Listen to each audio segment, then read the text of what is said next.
বিষয়টা আগে জানিয়েছিলাম, আরো একবার জানাচ্ছি, সেটা হচ্ছে কলকাতা পুলিশের পক্ষ থেকে কড়া ব্যবস্থা গ্রহণ করা হয়েছে।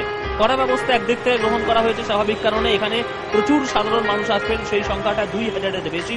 তার ফলে স্বাভাবিক কারণেই যাতে কোনো রকম অপ্রীতিকর ঘটনা না ঘটতে পারে সে কারণে পুলিশি ব্যবস্থা কড়াকড়ি দেখা হয়েছে। দেখো, 9 জন ডিসি পর্যায়ের পুলিশ কর্তা তারা এখানে উপস্থিত থাকবেন পুরো বিষয়টা দেখাশোনার জন্য। এছাড়া লালবাজার থেকে গোটা বিষয়টা যেটা কন্ট্রোল রুম রয়েছে সেখান থেকে গোটা বিষয়টা পরিচালনা করা তো নিঃসন্দেহে হবে। কলকাতা পুলিশের ডিসি লেভেলের যারা উচ্চপদস্থ কর্তারা রয়েছেন তারাও এখানে উপস্থিত থাকবেন, তারা গোটা বিষয়টা দেখবেন। গোটা বিষয়টা দেখে স্বাভাবিক কারণেই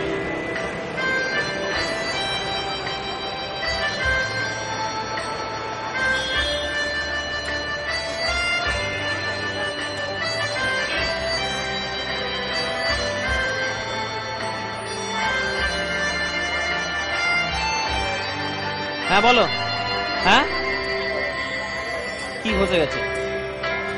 ও স্পট চেঞ্জ করবো? সুকেন্দা ফ্রিজ হয়েছে বলছে, ফ্রিজ হয়েছে বলছে।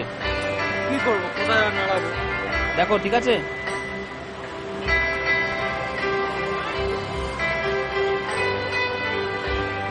কি দেখতে বলবে, কি করবে বলছে, বলছে কি করবো, স্বাভাবিক তো, কি করবে?